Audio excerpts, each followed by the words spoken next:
Hi everybody, this is Belinda from Belinda's Book Nook, and I'm here today to do my reading wrap up for the month of March. I almost said April, I'm a little off.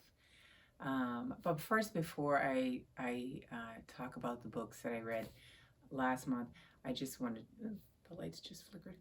I just wanted to tell you that I appreciate everybody's warm comments on my post. I've, you know, sometimes I think, when I tell some people that I have a YouTube channel, they're like, well, and I'm like, I really love like talking about books and I love talking to people. I don't think they realize the value of that connection, and I do. I appreciate every single comment that I get, even big or small. I just love to know somebody watched the video, to know that somebody connected with something I said or had something funny to tell me about their day. All of that really makes my day. And so I know we're all busy with life, so I really appreciate people taking the time for my post to comment with regards to the recent death in our family. I kind of keep my personal life very separate deliberately, you know, with regards to this channel. I think that there's so much to talk about with books that, I can fill the time plenty with that. What I will say is that, I have a lovely family that I married into many years ago, and I have grown to love all of my siblings, my husband's siblings, and their wives and their kids, and it's just really been really a hard time. We are a family that does family vacations. I mean, we're a huge group. We usually have to rent out a big house for us when we do our vacations, and all the kids are together, and we get together. We try to make it to get together a lot, and this was not something that we were expecting. This was somebody that I did not have a clue that they were not well, and so it came as a pretty big shock last week. So I am still trying to process that, and I am trying to make sure that I'm there for my brother-in-law, who is in a lot of pain and sorrow. So I'm going to leave it at that because I don't want to get myself down. I want to get myself in the mood to talk books with you guys. But I just want you all to know, thank you so much for the comments. And even if you didn't comment, and I know that y'all are there because I just, I love talking about books, and I love buying books, and I love reading books, and so I appreciate you all being there throughout this time, and for the new members as well. So let's talk about March.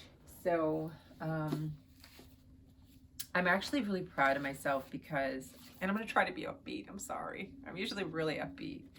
I'm really proud of myself because in March I really did really try to like hunker down and do the reading the best I could. But my really big thing that I'm really proud of is that I actually wrote the reviews for all of the books that I read last month. So I am really excited about that. That rarely ever happens. It usually seeps into the following month, or sometimes a few months down the line. And so I like it because I was fresh when I was writing, descriptions in here. So that was really nice. So I said in my mind, myself, I'm like, well, then I definitely need to do a reading wrap up. I haven't really done one in a long time. I usually kind of catch you guys up week by week when I do my Friday reads, but I thought this would be something nice. So let's start with the first book, which was my favorite for the month. Maybe some controversy, and I hear some comments in there about why this is my favorite, but this one it checked off all the boxes for me. And this is the sophomore book of Wanda M. Morris, and it's called Anywhere You Run, Your Past Will Find You. This is a fantastic historical fiction suspense thriller book. And that, let me just show it again a little bit more because I don't know if y'all are seeing it. Make sure you can see it. I have the audiobook version of it, and I listened to the audiobook. There's 3 people. Let me tell you the names of the, did I write them down here? I thought I did. Oh, I thought I wrote down the names of the, yeah, the narrators are Janina Edwards, Shayna Small, and Adam Lazar White. Janina Edwards I've heard before. The other ones I have not heard them before, but it was really fantastic. Like it was like a movie in my ear. And I really, really enjoyed this book. And it's a book that's set in the 1964, getting comfy. I feel a little cold today. 1964 in Mississippi, and it follows these 2 sisters, and they're, the one thing that that I felt that the author did so well in the story, among other things, as she really developed each character. So you really got a full view of both of these sisters, in addition to some of the other secondary characters as well as the antagonists in the story. And I really, really think that she could even do another book continuing this story or pulling from some of the other secondary characters. I just loved it. So anyways, there's these 2 sisters, and I'm not going to give spoilers. I'm going to do this right. If I feel like I'm giving spoilers, you will not see this recording. I will redo it. But it's 2 sisters. One is, I think, 22 and one is 21. The younger of the 2 is kind of the more adventurous one, stays outside of the lines. She is a little bit more, let's see, she's not the good, quote, girl. She doesn't always follow all of the rules, even when they were younger as kids. The other sister, the one that's the older sister, she is was always been studious, follows the rules. She has an aspiration to become a lawyer, and she's working with an organization. I forgot if I wrote the name. Mississippi Summer Project in her town. What's the name of the town that they're in? Does it tell? Jackson. Oh, she's there in Jackson, Mississippi. So she ends up, working for this organization to try to help get Black citizens the rights to vote. And this is 1964, not 2023. So, but we still are living with redistricting and all these other things that are impacting people's ability to vote.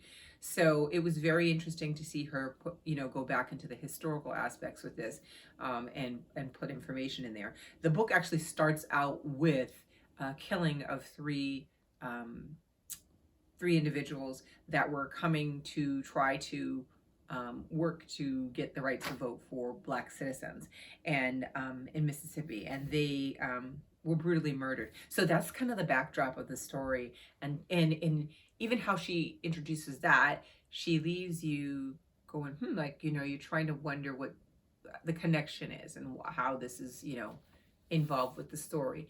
But you do find out as you continue to read the story. So anyway, the 2 sisters, you have one that I said is the straight and narrow, and one is not. The one that is the younger one that is a little bit more adventuresome and wild, she ends up getting attacked by a white person there, and I think he rapes her. This is not a spoiler. I think this is on the front of the back of the book, if I remember. But she ends up killing him, and because of the time period, she really is like, there's no way that she's going to get justice, and even if she says anything, and so she decides that she's going to run off and try to go up north. Now, simultaneously, she doesn't tell her sister because she doesn't want her sister to get involved, and she doesn't want her sister to get, harmed or anything. So her sister ends up getting in a predicament herself that forces her to make some bad decisions. And she too wants to, she obviously still wants to go north, but her choices that she makes put her on a path that, not the path that she was looking for. And I can't remember. Nope, it doesn't tell you that in the back of the book. So there is a person that is after them both that is tied to the town in Mississippi that they're from, and is kind of following and stalking, trying to get them. And the book follows it, and I'm telling you, I was like this, oh my gosh, just listening to the story. And I absolutely love the different voices, so that I could really get into, like, following the characters. The small town that the younger sister lands in when she leaves Jackson, I think it was called Chillicothe, is like, it's just, they've got all of these little secondary characters that are in this town that are very interesting. Like, I feel like this town could have its own book too. And I'm not going to tell you more. I'll tell you that it was like, to the very last page, I was like, oh my God, what's going to happen? What's going to happen? Oh my God. And, I kept doing this. This is what I mean.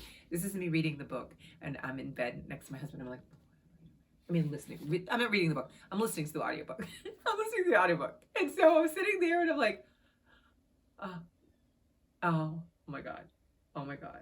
And then, I would stop it and I would, put my hands down, and my husband was like, what's wrong? I'm like, oh, this book it's definitely so good. I don't know if I want to know what's going to happen. I might have to wait till tomorrow.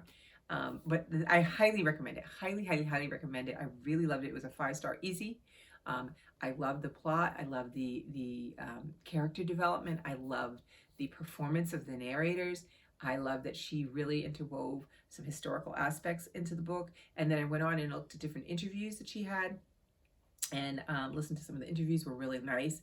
But one other thing that she did, which I would like, if Alba is listening to me, my friend Alba loves to create playlists for books.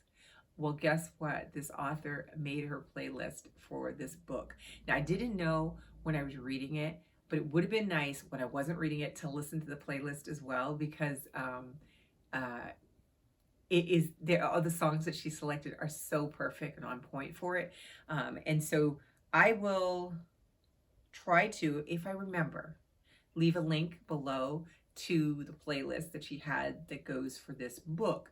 It's definitely music for that period that just it is wonderful. So it's kind of like a bonus thing. So I really love that. That was an easy 5-star book for me, and it was very enjoyable. The book was completely, from beginning to end, it kept me. Now, the second one that came up as a 5-star, and I'm going to give you a 5-star with an asterisk on it, is the book that I read with the Read Soul Lit Book Club with Dee Dee and company, and that's Perfect Peace by Daniel Black. And I got to return this to the library because I am overdue with it, but I had wanted to keep it for our book discussion, in which we got to meet the author. And you know what I did? I didn't account for the time difference, and so I showed up literally like 10 minutes before he was finished talking. I was so mad. I was just not mad at anybody there, just mad at myself for not getting, not knowing. And so I really know I missed a very important discussion. I got a good, a little bit from what he was talking about when I came on, but my whole body went hot as soon as I came online. And I was like, he's mid-sentence. I'm like, this isn't the beginning. This isn't how we start. So I'm glad that I read the book. I initially gave it a 4.5.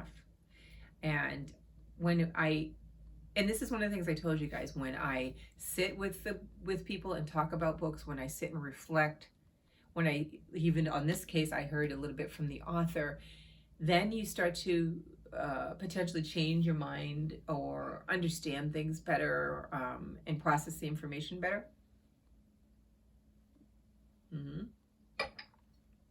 So I'm going to still keep my little asterisk that initially I was a 4.5, but that I really felt like, after listening to everybody what they're saying in the book club and what we talked about and what were the things that I was holding back from, I think that I would move it to a 5. So would I say this, and this is how I was thinking about it before I got on with you now, is like, would I compare this 5 with the 5 that I just gave for Wanda Morris's book, Anywhere You Run? This is the thing, this is the conundrum, I think. It's like, when you read books, because this is not a happy book in any way, and it's a very serious topic, and I will discuss with you what it was about. But there were trigger warnings in here for me, I would say, for anybody that's reading the book, and things that were unsettling to me. But as I talked with members of the group, we talked about how the author didn't put them in, they weren't superfluous. They were things that were very important to helping move the character from one, or help the character to grow. So they weren't things that were just there to make me cringe or to, sensationalized or something like that. So, but I will say, if anybody reads it, there is a rape scene in it, and there is also young children exploring sex a little bit in the book. And those things really bothered me. I don't know. It didn't seem like anybody else. I don't know if anybody else was bothered by it in our book club the way that it bothered me, but I felt like I didn't enjoy reading that. I didn't want to read that stuff. And so I remember when I got to that part, or the parts where those mentioned, I would just really go fast. I was like, no, let's keep going.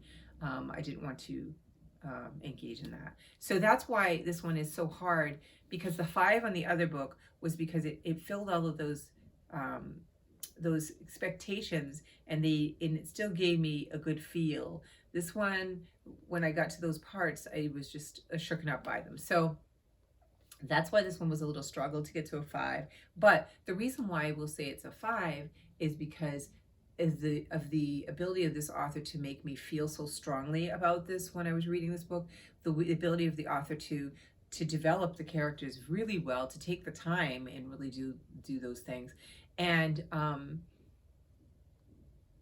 to make you uncomfortable, but make you think about things about yourself as well when you read a book like this. And I just think, like, the plot, the themes, I know Dee Dee had mentioned the themes. It is definitely a book that he definitely did a great job in it. I just struggle. I think if those scenes weren't in there, I would have loved this even more, but I understand why now he put those scenes in there, right? So this book follows a family, and the main character of this is Perfect Peace, who is this child that is born to Emma Jean Peace, and this is set in the she starts having children in the 20s, and it starts off in 1940. And I'm sorry. And Emma Jean is, what time of season it is, right?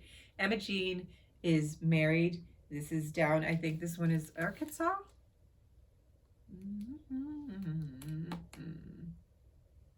Are they in Arkansas?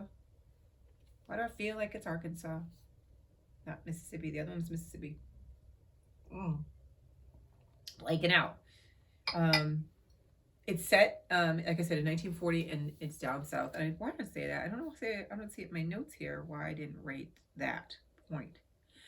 Anyhow, Emma Jean is married to Gus, and she has 6 boys. And it starts the story off with her giving birth to a child, another child. And while she's giving birth, she's just, get excited because she feels like this is the girl that she always wanted. The 7th child is going to be a girl. And lo and behold, this baby comes out, and this baby is not a girl. And in the moment, she decides that she's going to raise this child as a girl, and she's going to keep that a secret. And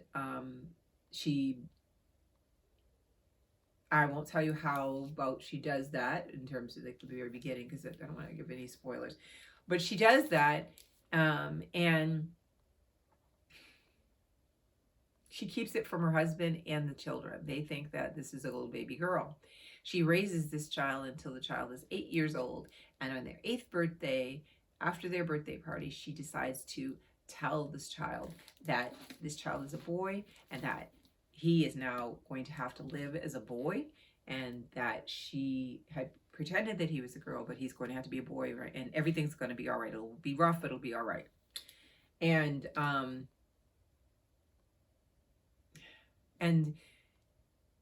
for this child, it's like extremely jarring, traumatizing. It, the way that she had raised Perfect was like a girl, and follows what we call stereotypically think a girl would like to do, and she dressed her in dresses, and she had dolls, and she had, this is her doll here. She, just didn't let her do the things with the boys because she wanted her to be a girl. So for 8 years, that's how she lived. And then all of a sudden, she's supposed to learn how to be a boy. It goes through the trauma of the family finding out, the town, how the town is a very small town, how they deal with her being him and being a boy. And the father immediately changes her name to a male name, Paul, and now Perfect has to be Paul. And it's a very gripping novel, and it definitely your heart breaks for this child, because this child was born, and because of the decisions his mom made, has made their life very much a living hell. And so it was a good book. I won't tell you anymore. It is very good, like I said, but I would want to warn you, because I think it's important for people to know if those things you're uncomfortable with those, they are present in the book. So they make you feel a little bit uncomfortable in it. So there was that, and it is a 5-star with an asterisk. I'm keeping it with an asterisk because, there's 5 stars that just give me all the feels, and then there's sometimes books that do all the work, but, in ways that sometimes, maybe I don't necessarily feel as comfortable with. So there's that. The next one is Queenie. Oh, and I ended up buying this. I got this initially when I did my video about Black graphic novels. I had talked about this one, and it was coming out, and I got it in digital form from the library, but I ended up buying my own copy, and it's Queenie, Godmother of Harlem, and it's by Elizabeth Colomba and Arlie Levy. Really, really, really, really, really, really good. Just something I didn't know. I wasn't, I never have heard of her. This one, let me see what I wrote down here. Yeah, the book follows Stephanie St. Clair, and this is in Harlem, and she's originally from the Caribbean, and she's from, what island is she was? She was born on a plantation in the French colony of Martinique, and she left the island in 1912, and she went to the United States to looking to start a new life, and she ends up in New York, and she, works her way to figure out how to, be able to make money for herself, and she becomes she runs numbers, and she becomes like a racketeer and a bootlegger. And the money that she gets, obviously she uses for herself and her empire, but she also tries to provide money for people that need loans, or to help people out of debt in the Black community in Harlem at this time. This does have it is a historical graphical novel, and it has key information in there, and she does mention, even in the back here, it was kind of nice, she mentioned some key figures of Harlem, historical figures, and she writes little blurbs about them, like Jack Johnson, Duke Ellington. She mentions Thelonious Monk, W.D. Du Bois. So it's really nice. The pictures and the artwork in this were fabulous. It's a short, the only thing that I would say about this is that it was short. I felt like I wish that there was more story, and I think because there wasn't a lot written about her, that the author was kind of, had a short list of resources to be able to define her. But she was in a time where I just don't understand how she existed and was able to do this. Like, and it's a woman mobster. I mean, she was like basically a badass back then, and it's just so weird when I read things like that, because I'm thinking, you know, where this country was at that time, how did that happen? But I love things like that. I love it's a pleasant surprise, and this was a really great read. So I did read that one. I love that one too. A lot of good books last month. The next one is a graphic novel I also mentioned, and this one is Wake, The Hidden History of Women-Led Slave Revolts by Rebecca Hall, and it's illustrated by Hugo Martinez. And this is this one here, and I still have a little post-it, and I got to return this to the library. Yeah, I got more over here. Anyway, this one here was part graphic novel and part memoir, is what they say. And it follows the author, Rebecca Hall, as she's trying to discover the hidden history of women-led slave revolts, just like it says in the cover. And what I loved about it was like, it was kind of fun. It was like, literally, she's talking to you, and like you're with her while she's doing her different steps, you know, going different places to uncover this information. What I loved about the book was that she made you think about how you can discover information by reading between the lines as well. You know, in certain instances, when she was trying to figure out if these were women-led slaves revolts, she would look at the wording and deduce that, okay, that implies that the rest of the people were women as well. And the way that she told the story, she put in different facts in there that I didn't know. Again, I'm more familiar obviously with American history, but she had some aspects in there in England that she talked about. And so I love things like that. You know, I want to write it down. I think this book was extremely well done. And I think that it was, you know, it's not heavy on a lot of facts, but was showing the process of how she went about doing it. And it makes you think, because, you know, history always wants to paint women a certain way, and that didn't exclude Black women in slavery. And a lot of times the men were in the ships, they were locked up below, but the women were above. And the implication is that they weren't, you know, when you read that or you think about it, you're thinking, oh, well, then they must not have been a threat, right? But I can't believe that of the millions of people that women did not raise up in instances to fight for their freedom. So I think that it's great that she's done this, because maybe it will make more people become interested also in the topic. Because I think, you know, women in this time period were presented really as, you know, as mammies and cleaning and, you know, and taking care of the children of the enslavers and things like that, the domestic stuff, never thinking about them having arms or, you know, working together to overthrow the people that had captured them. So it was really good. I definitely recommend this one too. I think it was a really good read. And so those were the things I read. Let me see if I covered everything. Yeah, those are the ones that I read last month. They were really,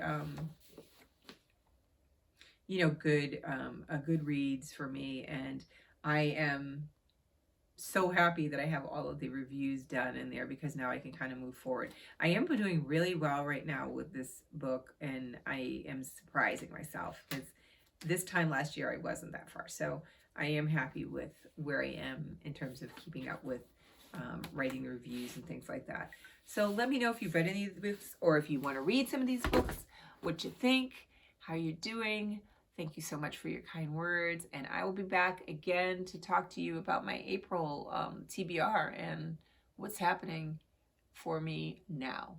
I'll talk to you guys soon. Bye.